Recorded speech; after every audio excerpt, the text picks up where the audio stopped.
ورحمۃ اللہ وبرکاتہ۔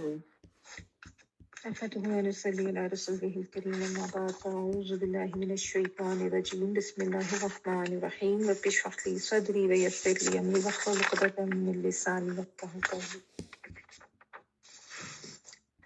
جی ہم نے آیت نمبر 73 سورۃ المائدہ آج یہاں سے آنورڈز ہم نے کرنے، اور وہی ٹاپک ابھی چل رہا ہے کہ بنی اسرائیل جو ہے اس سے خطاب کر کے، اور ان کے جو گناہ ہیں اور ان کی جو کمی کوتاہیاں اور جن کی وجہ سے وہ اللہ کے غضب کا شکار ہوئے وہ بتایا جا رہا ہے کہ ان کے عہد کا ذکر کیا گیا کہ بنی اسرائیل سے عہد دیا گیا تھا اللہ کی اطاعت کا، ان کی طرف اللہ تعالیٰ نے کافی رسول بھیجے، لیکن ان کے پاس جب بھی کوئی رسول آیا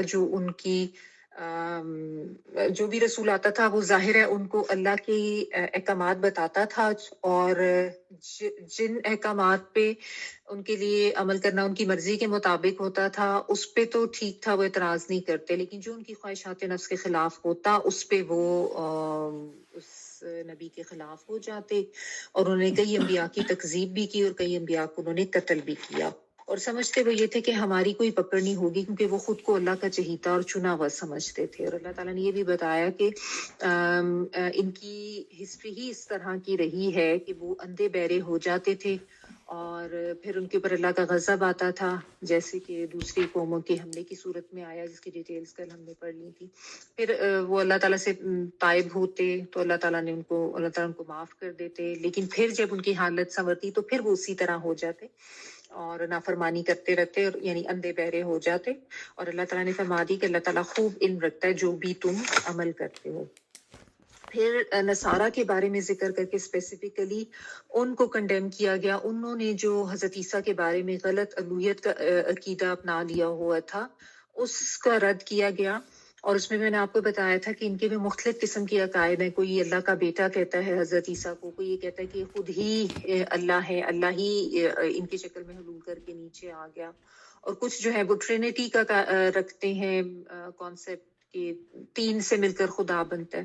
تو جو کل آیت ہم نے کی تھی آیت نمبر 72، اس میں کہا گیا کہ ایک جو عقیدہ عیسائیت کا اس کا رد کیا گیا کہ عیسیٰ ہی رب ہے، وہی الہ ہے، تو یہ جو ہے اللہ تعالیٰ نے کہا کہ ایسے لوگوں نے کفر کیا جو یہ کہتے ہیں، ٹھیک ہے، اور ساتھ ہی بھی بتا دیے گا کہ حضرت عیسیٰ علیہ السلام نے تو ایسی کوئی تعلیم کبھی کسی کو نہیں دی تھی، وہ تو خود کو بھی اللہ کا بندہ کہتے تھے اور کہتے تھے اللہ میرا بھی رب ہے اور اللہ تم سب کا بھی رب ہے، اور جو کوئی اللہ کے ساتھ شرک کرے گا تو اللہ تعالیٰ نے اس کے اوپر جنت کو حرام کر دیا، اور اس کا ٹھکانہ جو ہے وہ آگ ہے، اور ظالموں کے لیے کوئی مددگار نہیں ہوگا۔ آگے دیکھیں آیت نمبر 73 پڑھ رہی ہوں، یہاں سے ہم نے آج کرنا ہے۔ لقد كفر الذين قالوا ان الله ثالث ثلاثة وما من اله الا اله واحد وان لم ينتهوا عما يقولون ليمسن الذين كفروا منهم عذاب أليم۔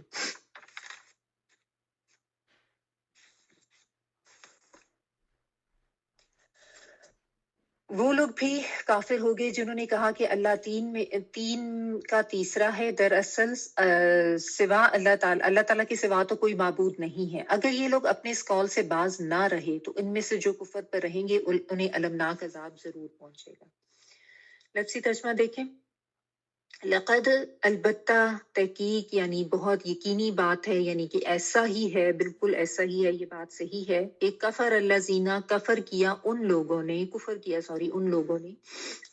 قالوا جنہوں نے کہا انا بے شک اللہ تعالیٰ ثالثو تیسرا ہے، ٹھیک ہے، ثالث یہ تیسرے کے لیے آتا ہے، ثلاثہ یہ بھی 3 کے لیے آتا ہے، ثالثو ثلاثہ سے مطلب یہ ہے تیسرا ہے 3 کا، ٹھیک ہے، ثلاثہ 3 اور ثالث تیسرا، یعنی 3 میں سے 1 ہے، کہنے کا مطلب یہ ہے، وہی جو ٹرینٹی کا کانسیپٹ ہے۔ وما من الہ وما اور نہیں من الہ کوئی الہ یا الہ میں سے کوئی الا اللہ مگر الہ واحد ایک ہی، یعنی آگے اللہ تعالیٰ کی وحدانیت بیان کر دی گئی ہے۔ وَإِن اور اگر لم نہ ینتہو وہ باز آئے، جس طرح نہیں ہوتا ہے نا، نون ہا اور یا اس کا روٹ ورڈ ہے، انتہا کا ورڈ بھی ہم کہتے ہیں، تو انتہو وہ باز آئے، لم ینتہو یا پہ یا جو ہے وہ کے معنوں میں، وَإِن لَمْ يَنْتَهُوا، اور اگر نہ وہ باز آئے، اما اس سے جو یقولون وہ کہتے ہیں، لیمسن البتہ ضرور مس کرے گا، چھوئے گا. مس کرنا ہوتا ہے نا، ٹچ کرنا، میم سین سین، وہ اس کا روٹ ورڈ ہے. شروع میں لام جو ہے البتہ کے معنوں میں، اور اس کے بعد یہ جو ہے یا زبر وہ کے معنوں میں ہے، اور میم سین سین اس کا روٹ ورڈ ہے. سین پہ شاید نظر آ رہی ہے نا، 2 دفعہ سین ہے، اس کا روٹ ورڈ ہے. اور نون جو مشدد ہے یہ تاکید کے لیے آتا ہے. لیمسن البتہ ضرور چھوئے گا، الذین ان لوگوں کو، کفروا جنہوں نے کفر کیا، منہم ان میں سے، عذاب علیم، علیم جو جس طرح رنج و الم ہوتا ہے نا، دردناک، اس کے لیے آتا ہے. ٹھیک ہے. اچھا، تو اب یہاں پہ پھر وہی بات دیکھیں، یقینی بات کہہ کے لقد کہہ کے بات ہو رہی ہے. ٹھیک ہے، کہ یعنی تاکیدی طور پہ کہا جا رہا ہے کہ یہ اس بات میں کوئی شک نہیں ہے کہ وہ لوگ بھی کافر ہیں جنہوں نے یہ کہا کہ اللہ تعالیٰ 3 میں سے ایک ہے. ٹھیک ہے، یہ جو ان کا ٹرینٹی کا کانسیپٹ ہے. تو یعنی اللہ تعالیٰ نے ان کے سارے جو عقائد ہیں، اب اس کا مطلب یہ نہیں ہے کہ یہاں پہ بیٹا والا عقیدہ کہہ کے بات نہیں کی گئی تو وہ نہیں ہے. ایسے ہی ہوتا ہے کہ کہیں کہیں پہ کسی چیز کو کنڈیم کیا جاتا ہے اور کہیں پہ کسی چیز کو. تو ظاہر ہے تینوں ہی جو ان کے عقائد تھے اس میں کسی نہ کسی طریقے سے انہوں نے الوہیت کا عقیدہ تو حضرت عیسیٰ کے لیے رکھا ہی ہوا تھا نا. تو وہ تینوں ہی عقائد ان کے غلط ہیں. کسی بھی طریقے سے کسی انسان کے اندر کوئی الوہیت کا عقیدہ جو ہے وہ نہیں رکھا جا سکتا. اور ہوتا یہ ہے کہ انسان عقیدت میں، محبت میں بہت زیادہ احترام میں جاتا ہے، اور یا پھر کسی اور قوم سے اور ان کی باتوں سے متاثر ہو جاتا ہے اور پھر اس طرح کے عقائد اپنا لیتے ہیں. تو یہ جو 3 میں سے تیسرا، جیسا میں نے آپ کو بتایا کہ ایک اللہ ہے، ایک جبرائیل علیہ السلام ہے، اور ایک عیسیٰ علیہ السلام ہے. اور کچھ نے جو ہے بعد میں یہ کہا کہ یہ جبرائیل کو نکال کے اس جگہ پہ حضرت مریم علیہ السلام کا نام ڈال دیا. تو اللہ تعالیٰ نے اس عقیدے کا بھی رد کیا اور ان کو تنبیہ کر دی کہ اگر یہ باز نہیں آئے، یہ بھی کفر ہے، اور اگر یہ اس کفر سے بھی باز نہ آئے تو ان کو دردناک عذاب آخرت میں ملے گا. ٹھیک ہے. یعنی اب آپ دیکھیں کہ ان کا جو کانسیپٹ ہے، یہود کا بھی نصارہ کا بھی، دونوں کا کانسیپٹ یہی تھا کہ جی ہم تو جنت میں جانے والے پکے ہیں، ہمارا تو جانا یقینی ہے. یہود بھی یہی بات کرتے تھے اور نصارہ بھی یہی بات کرتے تھے. لیکن اللہ تعالیٰ ساتھ ساتھ ان کے کانسیپٹ ٹھیک کر رہے ہیں، بلکہ الٹا اس چیز کو کفر سے تعبیر کر رہے ہیں کہ جو اس طرح کی بات کرتا ہے، جس طرح کا شرک اللہ تعالیٰ کے ساتھ لگاتا ہے، وہ تو کافر ہے، اور ایسے لوگوں کے لیے دردناک عذاب ہے آخر میں. پہلے بتایا کہ ان کے اوپر جنت حرام کر دی گئی ہے، اس کا ان کا ٹھکانہ آگ ہے، اور یہاں پہ یہ بتایا گیا کہ دردناک عذاب ہے، یعنی بہت زیادہ تکلیف دہ عذاب. اب دیکھیں کہ یہ جو ان کے عقائد ہیں نصارہ کے، یہ فطرت کے بھی خلاف ہیں، عقل کے بھی خلاف ہیں، نقل کے بھی خلاف ہیں.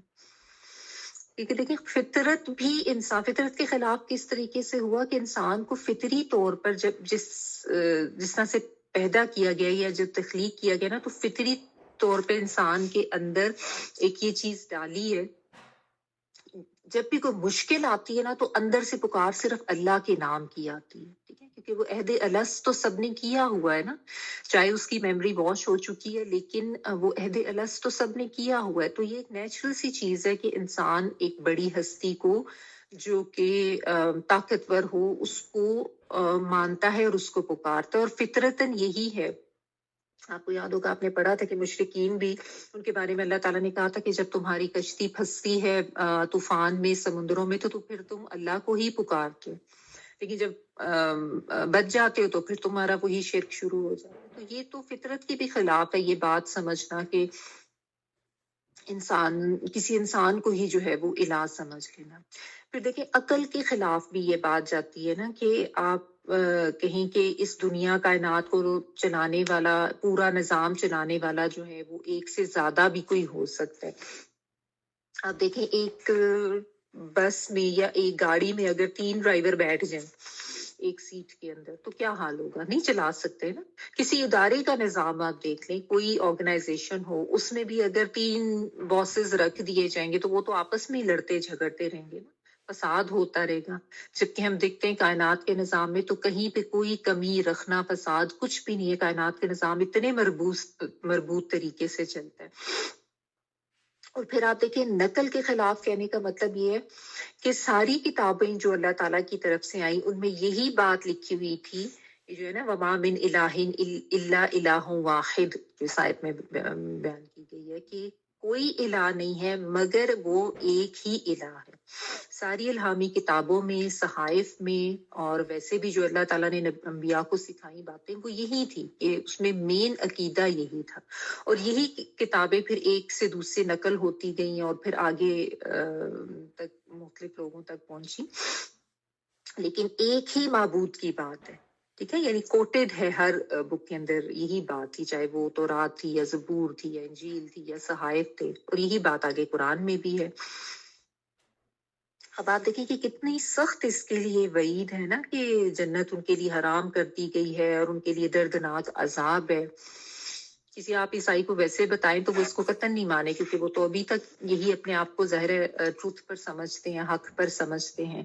لیکن یہ کانسیپٹ ان کے کلیئر کیے گئے، اور اس میں نے کل بھی یہ بات بار کہی تھی کہ یہ آیتیں پڑھتے ہوئے خود کو بھی ہم یاد رکھیں، کیونکہ آج مسلمانوں میں بھی یہ غلط عقیدہ بہت زیادہ جنم لے چکا ہے کہ نبی صلی اللہ علیہ وآلہ وسلم کو اس حد تک ان کی عقیدت میں اور ان کی محبت میں اتنا آگے بڑھا دیتے ہیں کہ اللہ کا نور اور اللہ کے نور کا حصہ اور اللہ کے وجود کا حصہ، اور کہ وہ الہ تک ہی پہنچا دیتے ہیں، اور یہ سمجھتے ہیں کہ ان میں بھی وہی الوہیت والی صفات ہیں. اور یہ کہ جی نبی یہیں پہ موجود ہیں اور وہ آتے ہیں، ان کی روح تشریف لاتی ہے اور وہ حاجت روا ہیں اور وہ مشکل کشاں ہیں، اور ان سے دعائیں مانگنا، یہ چاہے آؤٹ آف لو کیا جاتا ہے یا آؤٹ آف عقیدت کیا جاتا ہے، یہ کانسیپٹ غلط ہی ہے. ٹھیک ہے، الہ ایک ہی ہے، اسی نے حاجتیں پوری کرنی ہے اور اسی نے دعائیں سننی. اچھا، لیکن جس طرح آپ کو پتہ ہے آگے اگلی آیت دیکھیں کہ قرآن مجید کا ایک یہ طریقہ کار ہے کہ اللہ تعالیٰ جب بھی عذاب کا ذکر کرتے ہیں، سزا کا ذکر کرتے ہیں، تو اس کے بعد ساتھ ہی اپنی بخشش کا ذکر بھی ضرور کرتے ہیں، تاکہ انسان میں جو ہے نا ایک ہوپ بھی رہے، انسان بالکل ہوپ لیس نہ ہو جائے اور اس کو ایک دوسرا راستہ بھی پتہ چل جائے. کیونکہ بہت سے لوگ ایسے ہوتے ہیں جو مان بھی لیتے ہیں، جو سیکھ بھی لیتے ہیں، تو ان کے لیے ایک راہ کھلی رکھی جاتی ہے. آگے دیکھیں اللہ تعالیٰ فرما رہے ہیں افلا یتوبون الی اللہ ویستغفرونہ واللہ غفور رحیم. کیا نہیں یہ توبہ کرتے اللہ کی طرف اور اس سے بخشش مانگتے، اور اللہ تعالیٰ تو بہت بخشنے والا اور بار بار رحم کرنے والا ہے. افلا، کیا بھلا نہیں، یا آپ فا کو پھر کے معنوں میں کر سکتے ہیں، کیا پھر نہیں. فا کا مطلب تو بھی ہوتا ہے، کیا تو نہیں. یتوبونا، اس شروع میں یا جو ہے وہ کے معنوں میں ہے، تا واو با توبہ، وہ توبہ کرتے. واو نون جو ہے یہ ہمیشہ پلورل کے لیے آتا ہے، میں آپ کو ہر دفعہ بتاتی ہوں. یہ نون بھی آتا ہے بعض دفعہ پلورل کے لیے، اور واو نون بھی آتا ہے پلورل کے لیے. یتوبونا، وہ سب توبہ کرتے. اور توبہ جو ہے تابہ یتوب، اس کا ایکچوئل جو لفظی معنی ہے وہ لوٹنا یا پلٹنا کے معنوں میں ہوتا ہے.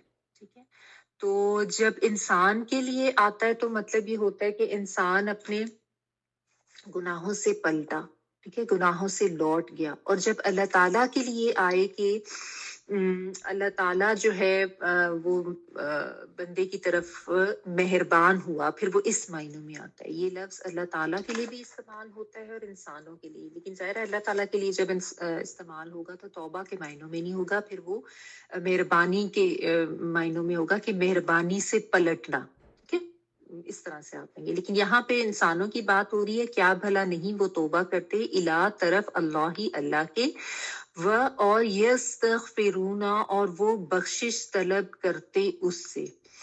یا جو ہے وہ کے معنوں میں سین اور تا جو آتا ہے نا بیچ میں، ویسے تو باب کی وجہ سے آتا ہے، باب استفعال میں چلا جاتا ہے، اور سین تا جو ہے نا اس کا مطلب کچھ طلب کرنا، کچھ خواہش رکھنا، کچھ چاہنا، اس معنوں میں آتا ہے. تو یہاں پہ مانگنا، طلب کرنا. اور غین فارا اس کا روٹ ورڈ ہے. غفرا کا مطلب ہوتا ہے چھپا دینا، ڈھانپ دینا. مغفر جو ہے وہ کوئی چیز جو ایسے پورا جیسا کور کر لے، جیسا ہیلمٹ ہوتی ہے یا کوئی ایسے اوپر کوئی شیڈ سا یا ایسا اس کے لیے آتا ہے. واو نون پلورل کے لیے ہے. ہو جو ہے اس کی ضمیر اس کے لیے ہے، یعنی اللہ تعالیٰ کی طرف یہ ضمیر جا رہی ہے. وَيَسْتَغْفِرُونَهُ اور وہ بخشش مانگتے اس سے. واللہ اور اللہ تعالیٰ غفور خوب بخشنے والا ہے. یہ فعول ان کے وزن پر ہے، مبالغے کا صیغہ. عربی میں کچھ جو الفاظ ہوتے ہیں نا وہ مبالغے کے معنوں میں آتا ہے. مبالغہ مینس کے ادر دین نارمل یا سم تھنگ ابو نارمل، یعنی تھوڑا ایکسٹراڈنری آپ اس کو کہیں. ایک تو ہوتا ہے نا کہ وہ بخشنے والا، اور ایک ہوتا ہے وہ بہت زیادہ بخشنے والا ہے، وہ بار بار بخشنے والا ہے. تو یعنی ہم گناہ کرتے ہیں، اللہ تعالیٰ پھر معاف کرتا ہے، ہم پھر گناہ کرتے ہیں، وہ پھر معاف کرتا ہے. ٹھیک ہے، تو یہ مبالغہ کا مفہوم ہوتا ہے. تو یہ چیز ہے غفور خوب بخشنے والا ہے یا بار بار بخشنے والا ہے. اور رحیم بہت زیادہ رحم کرنے والا، بار بار رحم کرنے والا ہے. یہ فعیل کے وزن پہ مبالغے کا صیغہ ہوتا ہے، راحمین. تو اللہ تعالیٰ نے ساتھ ہی ان کو تسلی بھی دے دی، اور تسلی کے بجائے بلکہ آپ یہ کہہ لیں کہ ان کو ایک نجات کا راستہ بتا دیا، اور فرمایا کہ کیا نہیں وہ توبہ کرتے. یعنی اس میں ایک اظہار تعجب بھی ہے کہ اتنی وعیدیں سن لینے کے بعد اور اتنا واضح یہ سن لینے کے بعد کہ یہ کفر ہے جو کچھ وہ کر رہے ہیں، اس کے باوجود بھی وہ اللہ سے توبہ نہیں کرتے. اور پھر ساتھ یہ بھی بتا دیا کہ اگر وہ توبہ کر لیں، اگر وہ اللہ سے بخشش مانگ لے تو اللہ تعالیٰ کو بہت زیادہ غفور و رحیم پائیں گے. یہ بڑی امید دلانے والی بڑی خوبصورت سی بات ہے اس آیت میں کہ انسان غلطیاں تو کرتا ہے، خطائیں تو کرتا ہے. انہوں نے بھی جو کیا غلطیاں ہوئیں، خطائیں ہوئیں، لیکن پھر بھی اس کا مطلب یہ نہیں ہے کہ وہ وہاں سے لوٹ نہیں سکتے یا وہ وہاں سے پلٹ نہیں سکتے. کیونکہ ایسا بھی ہوتا ہے نا کہ انسان بعض دفعہ اس کو جب اپنے گناہوں کا پتہ چلتا ہے، یہ احساس ہوتا ہے، تو وہ اس سوچ میں چلا جاتا ہے کہ میں تو اتنے عرصے سے اتنے گناہ کرتا آیا ہوں، تو پتہ نہیں شاید میری تو بخشش ہی نہیں ہونی.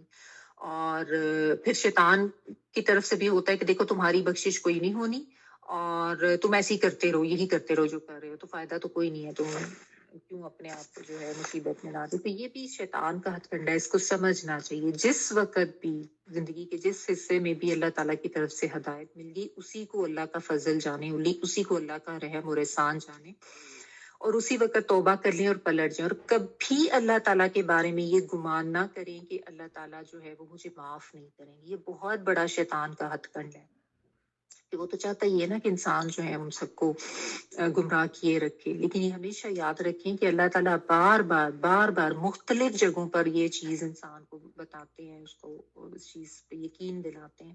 اگر تم توبہ کر لو، اگر تم توبہ کر لو، تم پلٹ آؤ، تم معافی مانگ لو، تو اللہ کو بہت زیادہ غفور رحیم پاؤ گے. کیونکہ اللہ تعالیٰ کو اپنے بندے کی توبہ بہت زیادہ پسند ہے.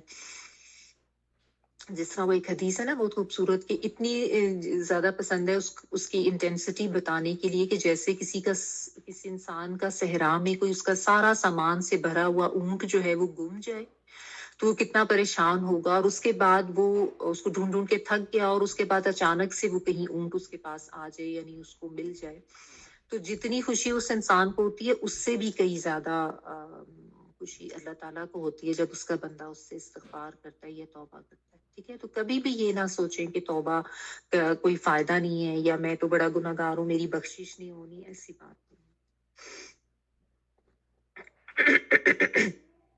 اب یہاں پہ آپ دیکھیں دو الفاظ یوز ہوئے نا، توبہ کا بھی لفظ یوز ہوا ہے اور استغفار کا بھی لفظ یوز ہوا ہے. تو فرق کیا ہے دونوں میں؟ سوری، استغفار جو ہے نا وہ قولی ہوتا ہے نا، کہ آپ زبان سے کہہ رہے ہوتے ہیں رب اغفر لی، رب اغفر لی، یا اللہ مجھے معاف کر دے. جبکہ توبہ جو ہے نا وہ ایک عمل کا نام ہے. میں نے اسی لیے آپ کو اس کا لفظی مطلب بتایا نا، کہ اس کا مطلب یہ ہوتا ہے لوٹ آنا، پلٹ آنا. ٹھیک ہے نا، تو دونوں ہی ضروری ہیں. یعنی زبانی بھی استغفار کرنا ضروری ہے، اور پھر عملاً بھی کرنا ضروری ہے، کہ عملی طور پر بھی آپ اس کام کو چھوڑ دیں. یعنی یہ نہیں کہ آپ جس وقت احساس ہوا اس وقت آپ نے استغفار وغیرہ پڑھ لیا، استغفر اللہ، لیکن اس کام کو چھوڑا نہیں، وہ کام آپ کرتے جا رہے ہیں، ٹھیک ہے نا؟ اس کام کو چھوڑنے کی پوری نیت بھی کرنی ہے اور اس کام کو چھوڑنے کی پوری کوشش بھی کرنی ہے۔ مغفرت ہوتا ہے ستر الذنب و تجاوز عنہ، یعنی گناہ کو چھپا دینا اور اس سے تجاوز کر دینا، جو عربی میں ان کی ڈیفینیشنز ہیں نا وہ اس طرح سے۔ تو توبہ عملی طور پر ہے اور استغفار جو ہے وہ قولی کرنا ہوتا ہے، دونوں کرنے ضروری ہیں۔ اور اس میں پھر یہ بھی چیز ہم پہلے بھی کئی دفعہ میں آپ کو بتا چکی ہوں کہ توبہ جو ہے اس کی شرائط ہوتی ہیں، انہی شرائط کے ساتھ توبہ کی جائے تو توبہ ویلڈ ہوتی ہے، یہ بس یاد رکھنا ضروری ہے۔ یہ نہیں سوچنا کہ میری توبہ قبول نہیں ہوتی، یہ دیکھنا ہے کہ توبہ کرنی کس طرح سے، اور وہ شرائط یہ ہیں ماضی، حال، مستقبل۔ اس سے یاد رکھیں کہ ماضی میں جو کچھ ہو گیا غلط، جو گناہ ہوئے، اس پہ ندامت، اس پہ احساس شرمندگی، ٹھیک ہے، اور حال میں اس گناہ کو چھوڑ دینا، یعنی اب پریزنٹ میں آپ یہ عہد کر لیں کہ میں نے وہ کام نہیں کرنا جو غلط میں کرتا آیا ہوں، یا جن چیزوں سے میں نے غفلت رکھی ہے اب میں نے ادھر سے غافل ہو کے نہیں رہنا۔ یہ آپ کا پریزنٹ میں اس کا دوسرا سٹیپ ہو جائے گا حال میں۔ اور تیسرا سٹیپ مستقبل، یعنی آپ نے یہ عہد کر لینا ہے کہ آئندہ انشاءاللہ میں کبھی یہ نہیں کروں گا۔ تو یہ ماضی، حال، مستقبل تینوں چیزوں کے حوالے سے جب استغفار کی جائے گی، زبانی بھی اور عملی بھی، تو انشاءاللہ اللہ سے امید رکھیں کہ اللہ تعالیٰ ضرور بخش دیں گے۔ تو یہ ایک تو بخشش کا طریقہ، یعنی کہنے کا مطلب یہ ہے کہ توبہ کرنے یا استغفار کرنے کو نا مذاق نہیں بنا لینا چاہیے کہ توبہ کر لی اور اس کے بعد پھر وہ آرام سے کام کر لیا، یا یہ سوچ کر گناہ کر لینا کہ اچھا کوئی نہیں بعد میں اللہ سے معافی مانگ لوں گا۔ یہ طریقہ نہیں ہے۔ ایک پورے ایک تھاٹ پروسیس ہونا چاہیے، ایک پورا احساس سے ندامت ہونا چاہیے، شرمندگی کا احساس ہونا چاہیے، اور پھر عملاً اب اس کے لیے ایک کوشش ہونی چاہیے کہ اب میں نے وہ کوتاہی نہیں کرنی، یا اب میں نے اس غفلت کا شکار نہیں ہونا، یا اب میں نے وہ گناہ دوبارہ سے نہیں کرنا، اور آئندہ کے لیے عہد کرنا ہے اور اللہ سے دعا کرنی ہے کہ اللہ تعالیٰ میں آپ سے عہد کرتا ہوں کہ اب میں نہیں کروں گا، اور آپ مجھے توفیق دیں کہ میں آئندہ اس طرح سے غفلت نہ کروں یا میں ایسے وہ گناہ نہ کروں، ٹھیک ہے؟ اور اس کی پوری کوشش بھی کروں۔ توبہ کے بارے میں نبی صلی اللہ علیہ وآلہ وسلم نے جو بتایا ہے وہ یہ ہے کہ عین موت کے وقت اگر کوئی توبہ کرتا ہے نا تو وہ غلط ہے، یعنی جب وہ موت کی ہچکی آ جائے اور بالکل جان جو ہے وہ لبوں پہ آ جائے تو اس وقت نہیں ہے، کیونکہ اس وقت تو ویسے ہی پھر غیب کے پردے بھی ہٹ جاتے ہیں، برزخ مطلب کا سامنے انسان کو پھر پتہ چل ہی جاتا ہے اس وقت کہ اب اس کے ساتھ کیا معاملہ ہونے والا ہے۔ اور دوسرا یہ بتایا گیا ہے کہ جب سورج جو ہے اس کے مغرب سے نکلنے کا وقت ہو، جو یعنی قرب قیامت میں سورج ہے اس نے مغرب سے طلوع ہونا ہے نا، تو اس وقت کی، تو اس سے پہلے کا انسان کے پاس ٹائم ہے، یا تو کسی کی عین موت آ جائے اس وقت نہیں، کیونکہ جس کی موت آ جاتی ہے اس کی تو قیامت قائم ہو جاتی ہے نا، اس کے تو پردے ہٹ جاتے ہیں، اس کو پتہ چل جاتا ہے کہ اب کس طرح کے فرشتے اس کو لینے آئے ہیں یا کیا معاملہ اس کے ساتھ ہونے لگا، یا پھر جب قیامت آئے گی تو اس وقت اگر لوگ جو ہے کریں گے استغفار، جب سورج مغرب سے نکلے گا تو اس وقت نہیں، ٹھیک ہے؟ تو جو وقت انسان کے پاس ہے ابھی، جو زندگی کے سانسیں چل رہی ہیں، جو لمحات ہیں، انہی کو غنیمت جانیں، اسی میں لوٹیں، اسی میں پلٹنے کی کوشش کریں اور اسی میں استغفار کریں۔ کبھی نہ تو توبہ کو مؤخر کریں کہ اچھا بعد میں کر لوں گا، ابھی یہ کر لیتا ہوں خیر ہے، یا جس طرح لوگوں کا یہ کانسیپٹ ہوتا ہے نا کہ خیر ہے یہ تو جوانی ہے، جوانی میں تو عیش کرنا چاہیے، ابھی تو بچوں کی بڑی کھیلنے کودنے کی عمر ہے، بچوں کے بارے میں بھی ہم یہ کہہ دیتے کہ کوئی نہیں، ان کو شاید کچھ سکھانے بتانے کی ضرورت نہیں ہے۔ یہ غلط ہے۔ موت کا وقت تو کسی کو بھی نہیں معلوم، کسی کی جوانی میں آ جائے اور کسی کی اس سے کم میں، یا کسی کی ادھیڑ عمر میں یا بڑھاپے میں، یہ تو نہیں کسی کو پتا نا۔ تو کبھی بھی توبہ کو مؤخر نہ کریں، جیسے جس وقت احساس ہوا ہے اسی وقت جو ہے نا اصلاح کی کوشش، اور اسی وقت اصلاح کرے اور اللہ تعالیٰ سے جو ہے وہ معافی مانگے، اور یقین کے ساتھ، ہمیشہ اس احساس کے ساتھ، یقین کے ساتھ کہ اللہ تعالیٰ بہت بخشنے والے ہیں۔ جب اللہ تعالیٰ خود کہہ رہے ہیں کہ اللہ غفور الرحیم ہے، اللہ غفور الرحیم ہے، تو اللہ تعالیٰ غفور الرحیم صرف ان کے لیے تو نہیں ہے کہ اللہ تعالیٰ شاید یہ نصارہ کو کہہ رہے ہیں یا یہود کو کہہ رہے ہیں، ہم نے بھی اس سے یہی سیکھنا ہے کہ اللہ تعالیٰ بہت بخشنے والے ہیں، ٹھیک ہے؟ اور نبی صلی اللہ علیہ وسلم نے ہمیں استغفار کے بارے میں کچھ چیزیں بھی بتائی ہیں، جس طرح ایک تو سبحان اللہ و بحمدہ سبحان اللہ العظیم، اس کے بارے میں ہے کہ اگر کوئی 100 مرتبہ دن میں یہ پڑھ لیتا ہے تو سمندر کی جھاگ کے برابر بھی اگر اس کے گناہ ہوتے ہیں تو وہ بھی معاف ہو جائے گی انشاءاللہ۔ تو کوشش کر لیا کریں کہ اگر اس کی ایک تصویر روزانہ کر لیں۔ اس کے علاوہ آپ تو سب کو پتہ یہ تو لا الہ الا انت سبحانک انی کنت من الظالمین، یہ بھی بہت استغفار کا بہترین کلمہ ہے۔ اس کے علاوہ ویسے ہی استغفر اللہ پڑھ لیں، استغفر اللہ من کل ذنب واتوب الیہ، اس طرح سے بھی آپ پڑھ سکتے ہیں۔ رب اغفر لی وتوب الی انک انت التواب الرحیم، اللہم اغفر لی ذنبی کلہ دکہ وجلہ واول واخر۔ یہ مسنون دعائیں میں نے یاد کروائی ہوئی ہیں اپنی اسپیشلی تجوید کلاس میں، ان کو پڑھ لیا کریں۔ اس کے علاوہ ایک سید الاستغفار بھی ہے نا، اللہم انت ربی لا الہ الا انت خلقتنی وانا عبدک وانا علی عہدک، یہ بھی بالکل صحیح سند کے ساتھ ملتا ہے حدیث میں۔ آئی تھنک بخاری کا ہی ہے یہ بھی، تو یہ بھی ضرور پڑھا کریں۔ اس کے بارے میں بھی یہ ہے کہ گناہ جو ہیں وہ معاف ہوتے ہیں۔ چلیں آپ لوگوں میں سے ایسا کریں کہ جو بھی چاہتا ہے نا، ویسے تو میں خود بھی شیئر کر سکتی تھی لیکن ایک کاموں میں دوسروں کا بھی حصہ ڈلوانا چاہیے، تو آپ میں سے کوئی بھی جو سید الاستغفار along with ترجمہ، اور اگر ریفرنس مل جائے تو بہت ہی اچھی بات ہے، along with reference class group میں شیئر کر لیں، ٹھیک ہے۔ سابقون اولون بننے کی کوشش کریں، جو بھی چاہے پہلے کرتے۔ اور بھی کوئی اگر کسی نے ایک چیز کرتی ہے تو کوئی دوسرا جو استغفار کی کوئی دعا ہے نبی صلی اللہ علیہ وسلم کی مسنونی ہے اس طرح سے، تو وہ کرنا چاہیں تو کر دیں، ٹھیک ہے۔ تو بات یہ ہے کہ اور نبی صلی اللہ علیہ وسلم کے بارے میں بھی آتا ہے کہ وہ بھی دن میں 70 سے زیادہ مرتبہ استغفار کرتے تھے۔ تو ہماری کیا حیثیت ہے کہ ہم اللہ سے استغفار کرنے سے غافل رہیں، ٹھیک ہے۔ تو انسان تو ہر وقت ہی خطائیں اور غلطیاں کر رہا ہوتا ہے نا، تو یہ سوچ لینا کہ جیسے ہم تو بس یا تو سوچ لینا کہ ہم تو بخشے بخشائے ہیں کیونکہ ہم نبی کی امتی ہیں، یا یہ سوچ لینا کہ نہیں ہم تو کچھ غلط نہیں کر رہے، ہم تو بالکل ٹھیک کر رہے ہیں، ہم تو نمازیں بھی پڑھتے ہیں اور ہم تو یہ بھی کرتے ہیں وہ بھی کرتے ہیں۔ بعض لوگوں کا یہ بھی کانسیپٹ ہو جاتا ہے، تو یہ سوچ جو ہے نا یہ بھی غلط ہے۔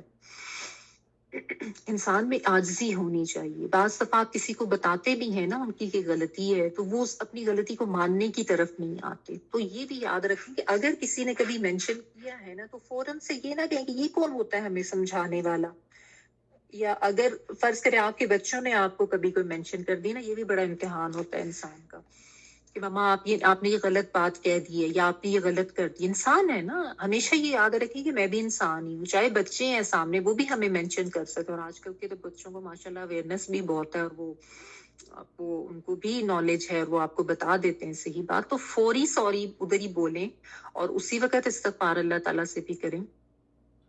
کسی کا اگر حق مارا ہو، کسی کے حق میں کمی کی ہو تو اس سے بھی جو ہے وہ ایکسکیوز کرنا یا اس سے بھی معافی مانگنا ضروری ہوتا ہے، یہ بھی یاد رکھیں۔ اللہ کے حق میں کمی کی ہے تو اللہ سے معافی مانگے، اور اگر حقوق العباد میں کوئی کمی کی ہے تو آپ کو احساس ہوا کہ میں تو ابھی تک بہت ظلم کرتا رہا ہوں اس کے ساتھ، تو اس سے بھی آپ معافی مانگنا ضروری ہوتی ہے اگر کسی کے اوپر اس طرح ظلم زیادتی کی ہے۔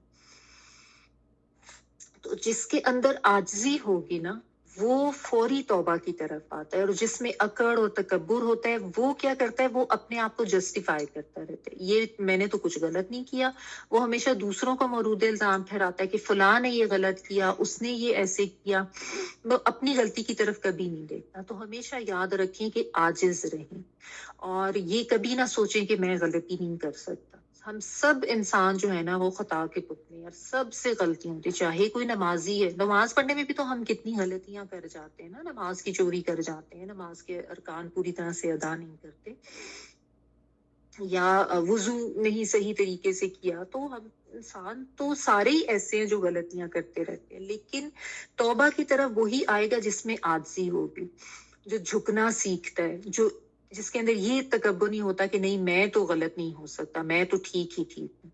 تو جو ایسے لوگ ہوتے ہیں وہ پھر اس پہ اکڑ بھی جاتے ہیں اور پھر وہ تعویلیں بھی دے کے نا اپنے آپ کو مطمئن کر لیتے ہیں۔ تو یہ چیز جو ہے نا بہت خطرناک بھی ہے اور بہت نقصان دہ بھی ہے. تو بہتر یہی ہے کہ اس دنیا میں ہی اپنے گناہ جو ہے نا ان کا احساس کر کے اپنی غلطی پہ شرمندگی کا اظہار کر کے اللہ سے معافی مانگ لے اور اپنی آخرت جو ہے اس کو سنوار لے.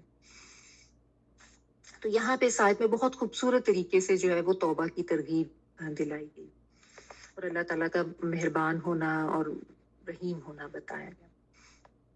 اور پھر آگے اللہ تعالیٰ نے حقیقت بیان کر دی. مل مسیح ابن مریم الا رسول قد خلت من قبله الرسل وامه صدیقہ كانا يأكلان الطعام انظر كيف نبين لهم الآيات ثم انظر أنا يؤفكون. مسیح ابن مریم تو صرف پیغمبر ہیں اور کچھ بھی نہیں. ان سے پہلے بھی بہت سے پیغمبر گزر چکے ہیں. ان کی والدہ ایک راست باز عورت تھی، یعنی سچی عورت تھی. دونوں ماں بیٹے کھانا کھایا کرتے تھے. اب دیکھیے کہ کس طرح ہم ان کے ساتھ دلائل رکھتے ہیں، پھر غور کریں کہ کس طرح وہ پھیرے جاتے ہیں. ماں، یہاں پہ ماں، ویسے تو ماں جو کے معنوں میں ہوتا ہے نا، لیکن یہاں پہ ماں جو ہے نہیں کے معنوں میں آئے گا. یہ ماں نافی ہے کیونکہ آگے جو ہے اللہ آ جاتا ہے نا. جب آگے اللہ آ جائے نا آیت میں تو عموماً ماں کا ترجمہ جو ہے وہ تبدیل ہو جاتا ہے. تو ماں نہیں ہے المسیح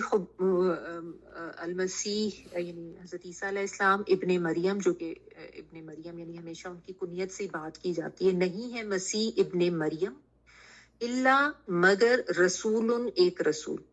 یعنی اللہ تعالیٰ نے حقیقت واضح کر دی کہ وہ ایک رسول ہے. قد یقیناً یا تحقیق، خلط گزر چکے.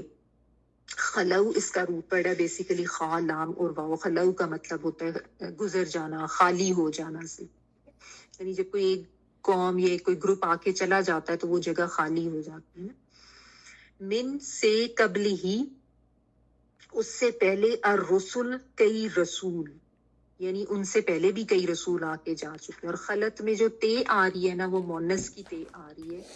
آگے جو رسل لکھا ہوا ہے نا بیسیکلی یہ جمع مکسر ہے، اس کی وجہ سے بھی بعض دفعہ مونس آتا ہے اس کی وجہ سے فعل کے ساتھ. تو رسل کی وجہ سے یعنی جو جمع مکسر ہے. میں یہ گرامر کی جو چیزیں کچھ لوگ جن کو تھوڑا انٹرسٹ ہے ان کے لیے بتا دیتی ہوں، لیکن اگر کوئی نیو اسٹوڈنٹس ہیں یا جو نہیں اس کو سمجھنا چاہتے تو وہ اس کو اگنور کر دیا کریں، مجھ سے پریشان نہ ہوا کریں. ٹھیک ہے.